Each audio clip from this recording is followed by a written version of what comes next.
Hi, me again, Devo. I just want to say a few things about a few personal things, if you like, that has gone on in my life. One recent regarding my niece, and then one when I was 6 years old, 6 years old, and I just want to get your opinion on it, to be honest, and see if there's anyone out there can like make sense of the situation or help or get in touch with me. So here goes. So I'll start with the most recent one. That's probably a bit short. That's the shortest one. Right. Basically, my niece was in Hitchin Town. She was in B&M and she got a phone call. I don't know. She rang up, sorry, saying that she thinks someone's following her. I said, "What do you think? Why do you think that, princess?" And she's like, "Oh, when she walked in there, some bloke came up to her and said, 'Oh, you're beautiful, you're beautiful.' Well, she is beautiful, but still." Um, Next thing, every aisle she goes down, he's at the other end of the aisle, sort of like a parallel kind of thing. So, and then come to paying time, she looked around like that, couldn't see him, couldn't be seen bad one. So she thought nothing else of it. Then she went to the car park, and he was already in the car park. So like, she's a child, she's 18, so she don't really know like, because she's couldn't really put together what's going on. But clearly, as an adult, and been around. I mean, I know obviously like he wants to get in the car park before her, send like he can see which way she's going. That if you waited for her to pay and she got out and drove off while he's paying, and the game's over. So anyway, he pretended to put things in his boot, and they went to drive out. He was indicating right, she indicated left. Suddenly he switched his indicators to left, drove left, followed her all the way home. But this is where we know it's best to follow because where she has to turn right onto an estate. He carried on driving. He was in front of her. He had to carry on driving. So when she got in, she described him, black man, drives a nice car, nice Audi, and all that. So white Audi. So I went out to our butchers, and lo and behold, just to open the door, there's a white Audi with a black geezer in it. And I'm not racist or nothing. I'm just telling the truth. This is how it is. So anyone who wants to try and claim all that bullshit, this is the truth. Um, so my sister's road's a dead end. So basically, I said, Tara, Tara, um, is this him? And she went, yeah. So I went, you. And he didn't really acknowledge his key. He went to the end, but he didn't know it was a dead end. So I stood in the middle of the road, waiting for him to come back. And he obviously see me, and he just sat there in his car thinking, oh shit, what have I done? What's happening? What's going on? So I thought, well, I'll take it to him. Went to him, took his car keys, opened the front car doors. To be honest, I was going to weigh him in, but my family pulled me off him. Took his car keys, took his ID, and all he was saying, and where he parked up, there's a camera right there where all this commotion went on, so they see everything. But we filmed it as well. All he said is no English, no English. We know beautiful or follow. I said, what fucking schools you go to where they teach you beautiful and follow? He's from the Congo, by the way. Oh, no English, no English. I said, we went backwards and forwards and all that caper. But anyway, police got called. Um, there was on a bit of a long thing, and I was thinking, what's going on here? But then finally he got arrested. Arrested. That's the operative word here. He actually got arrested. Um, it turns out and then oh, hold on, and then the cop when they reviewed the surveillance B&M, he pulled me aside and he went, yeah, Steve. He goes, she probably getting stalked. So obviously he told me that because he wanted to scare Tyra. And so they've done it. They arrested him for stalking, and people say, "Oh, you can't get arrested for stalking." Stalking is actually a very serious charge now. So I mean, so you can get arrested for stalking. It's just like waffle. But anyway, we hear nothing else of it.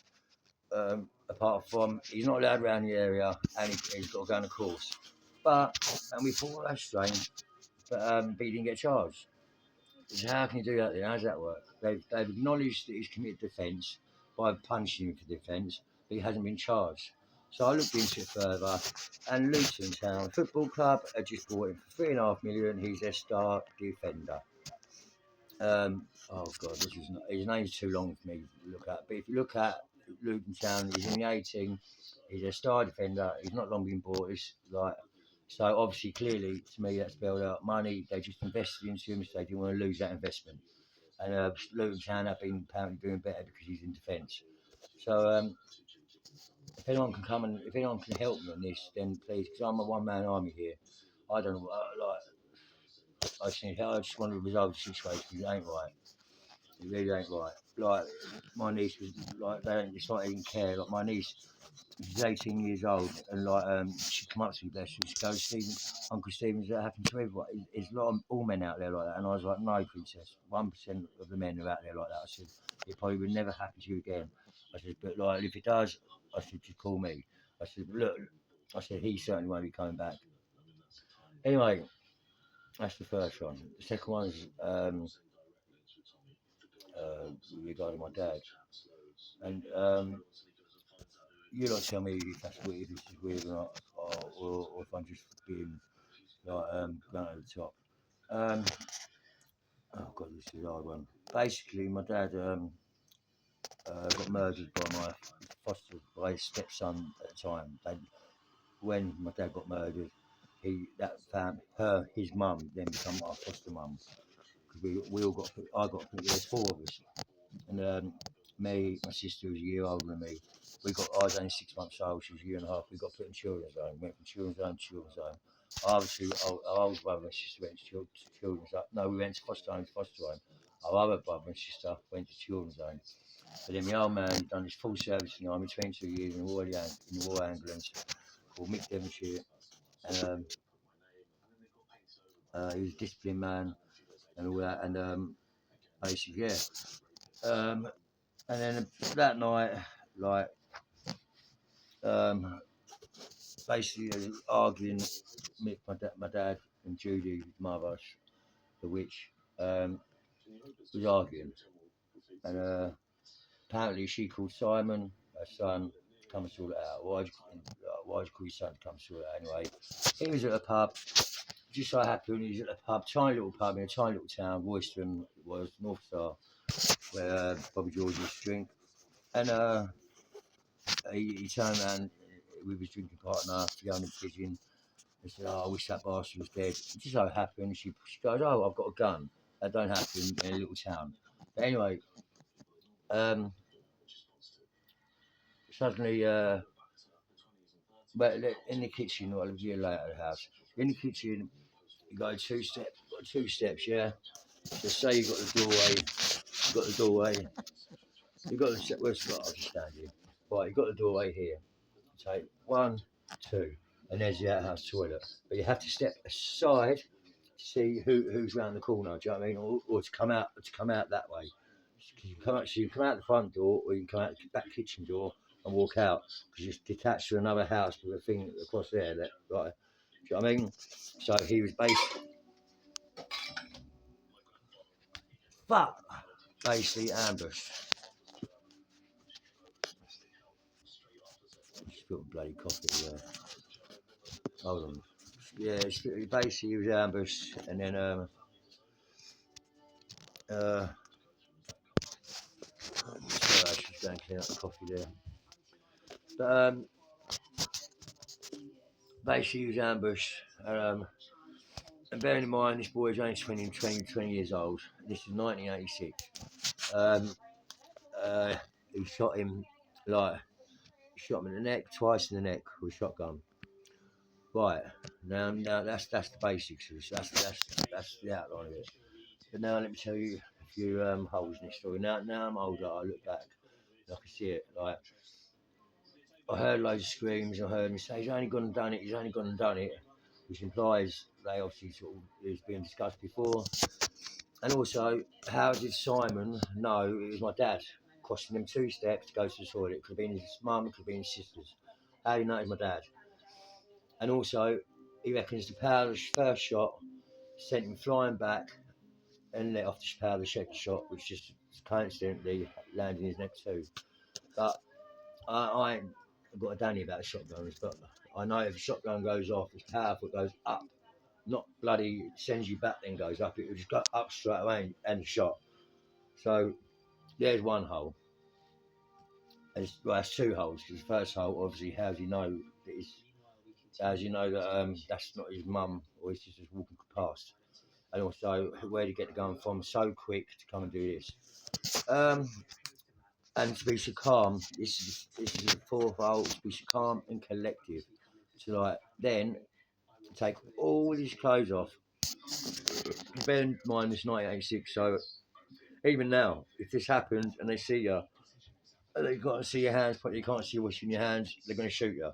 But somehow he knew, after shooting someone with a shotgun, somehow he knew to take all his clothes off, put his hands up in the air, walking up the road, hand himself in completely naked. So the police knew it wasn't him. So the police knew he wasn't holding. So that's dodgy in itself. Um, she let him come to the funeral. He stood right next to me. I was 6 years old, and he goes, "I'm really sorry. I looked up like a naive little kid." I went, "That's okay." Like obviously now I know she let him come to the funeral to make out he was immortal. She wore all black for ages, like until we left care to make out she was a grieving widow. But what she don't realise is I remember things. A bloke used to come around called Reg. He was supposed to be the handyman. And I'm sure he was handy with his hands, but yeah, not fixing things like. But anyway, yeah, he used to come round and she used to take us. This days after my dad died. And she used to take us round his, but leave us in the car, and I could say exactly what address it is now. Please go and check it, and like that, it come up as he once lived there. I don't know if he still does or not. But then, anyway, they ended up getting married. Um, she never went. She never like. She never showed any anger towards her son. She used to take us to go and visit him. She'd become our foster mum after this, and we was only allowed in the hallway to play. Only the hallway. We was allowed no. All our me and our sister, my and sister, had our toys in the hallway. We weren't allowed in the living room. We weren't allowed in the kitchen. We was only allowed water to drink. We was never allowed out of the house to play with our friends. We had no pillows on our bed. We had no toys in our bedroom. We had no clothes in our bedroom. We weren't allowed to get up until she shouted out, "Get up, you horrible kid," and all that. I always used to run away, but I'd left my sister Tracy there, so I'd go back. And then one day, my sister Tracy, it was non-school uniform day, and she was going to send to school in a uniform. So Tracy decided to run away. She came to my bedroom, I'll never forget. She came to my bedroom, she goes, "Oh, Steve, I'm ready to run away." So I was like, "Yes, you come with me, come with me."